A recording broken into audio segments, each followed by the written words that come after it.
Bismillahirrahmanirrahim. Assalamualaikum warahmatullahi wabarakatuh.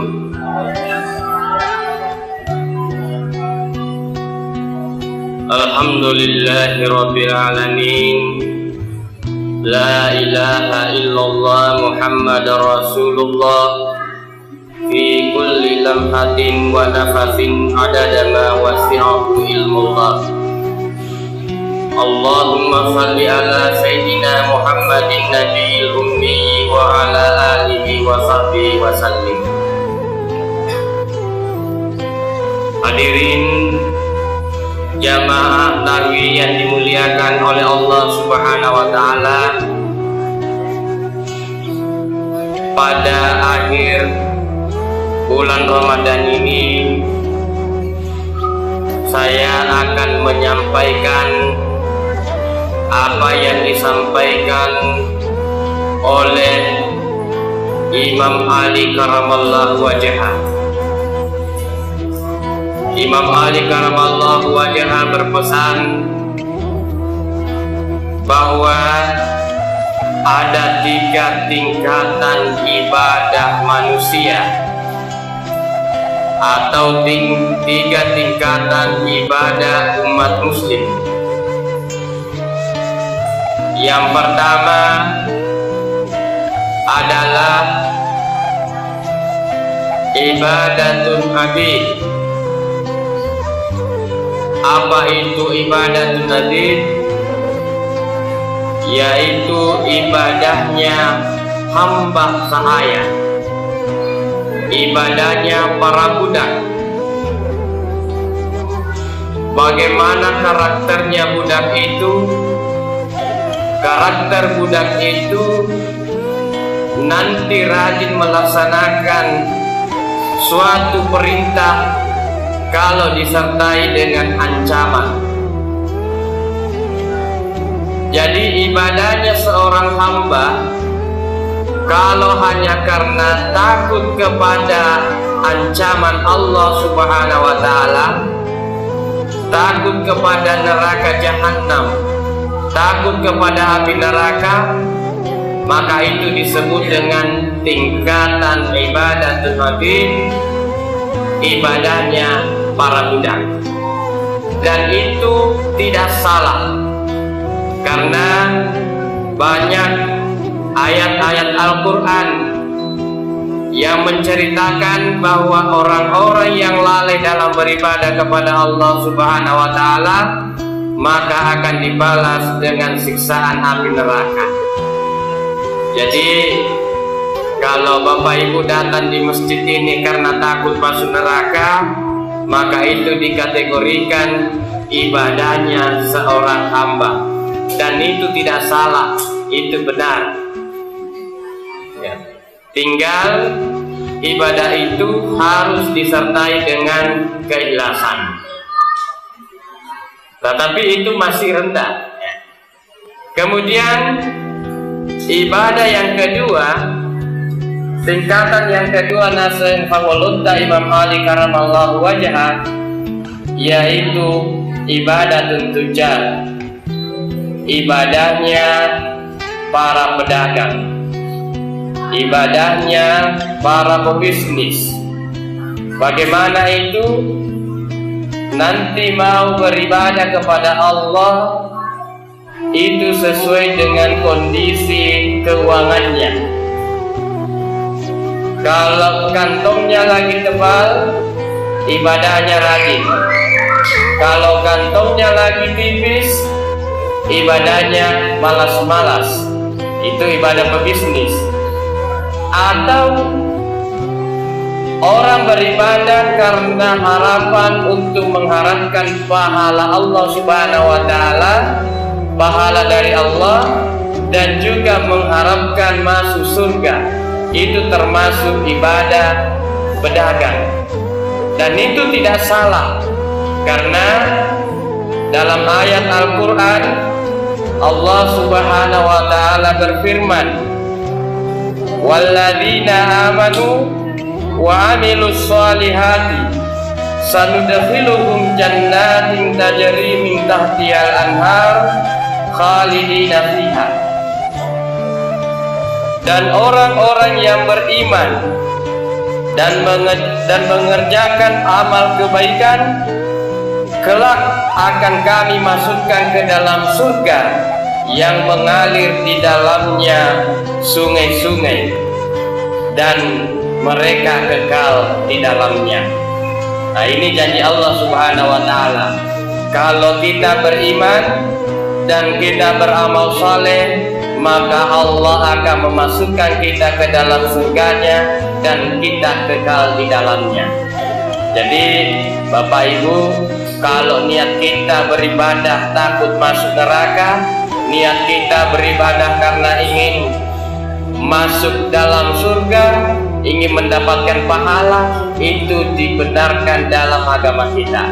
Tapi itu masih tingkatan ibadah umum, ya, orang awam, ya, masane ini masih pada kelompok itu, ya.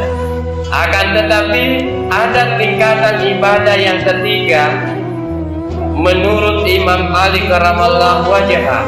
Apa itu? Yaitu ibadatun syakura, ibadahnya orang-orang yang bersyukur.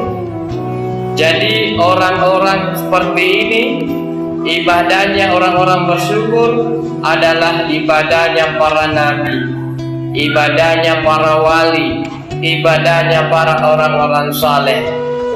Karena orang semacam ini, surga dan neraka bukan lagi menjadi pertimbangan, tetapi dia melaksanakan ibadah semata-mata karena hanya mengharapkan ridha Allah Subhanahu wa Ta'ala.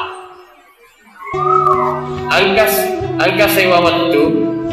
Jadi pernah suatu ketika istri Rasulullah Sallallahu Alaihi Wasallam, Aisyah, bertanya kepada Rasulullah, karena Rasulullah Sallallahu Alaihi Wasallam dalam melaksanakan ibadah kakinya sudah bengkak, matanya sudah lembab karena dengan tangisan air matanya di malam hari.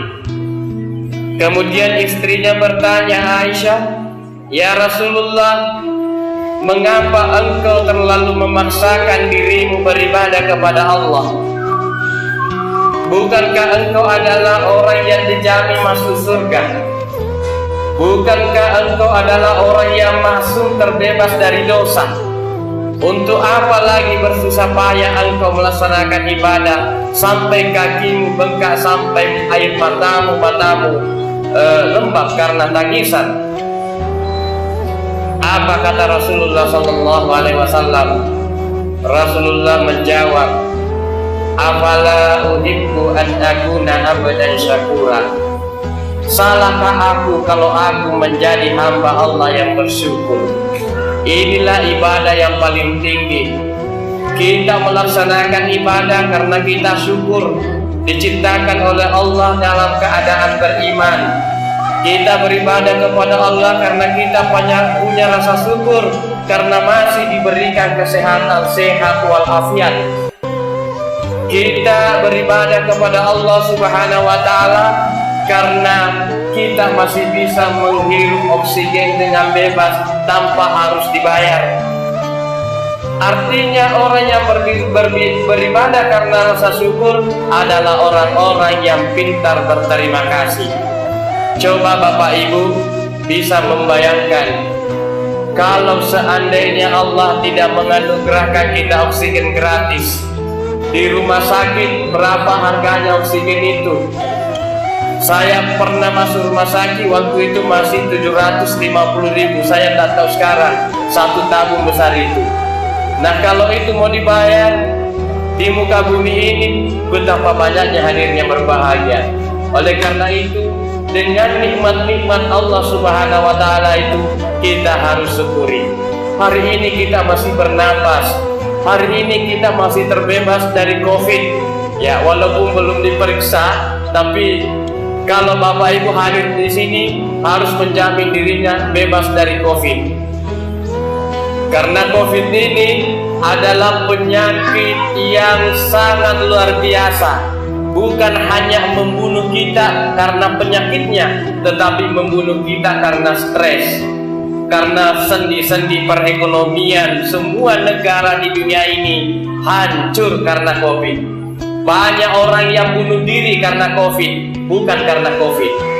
Di negara-negara non-muslim yang tidak punya iman, tempat bersandarnya tidak jelas. Ada saya baca di Korea Selatan, setelah divonis COVID, dia naik ke lantai yang tinggi, kemudian terjun bebas bunuh diri. Kenapa? Karena dia stres, tidak ada tempat kembalinya. Tapi kita kalau kena COVID, dapat musibah, hanya satu yang kita bilang, inna lillahi wa inna ilaihi rajiun. Aku bifong Allah Ta'ala mampas santri dikaga. Itulah hebatnya agama kita, hadirin yang dimuliakan oleh Allah Subhanahu wa Ta'ala.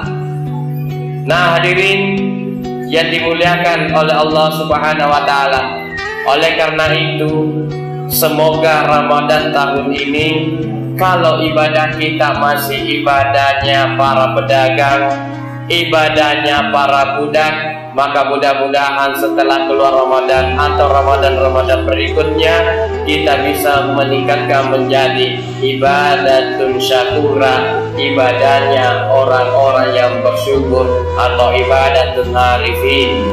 Artinya angka iman kasih galori Allah Ta'ala nasabah angka iman jadi tausyukur simata.